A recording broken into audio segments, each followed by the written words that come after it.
Ako pala si Kuya Mike nyo, ang nagbibigay advice at inspirasyon para matupad ang mga pangarap natin. Ang mabibigay ko sa inyong advice ngayon, isa lang. Huwag na huwag tayong susuko. At huwag na huwag din natin bibilangin kung ilang beses tayo nabigo.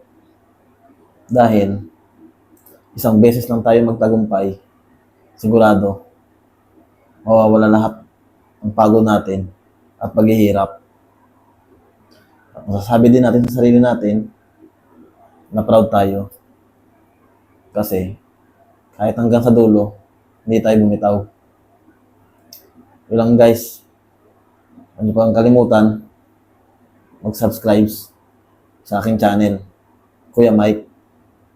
At lagi kong sinasabi, kapag may pangarap ka, tuparin mo.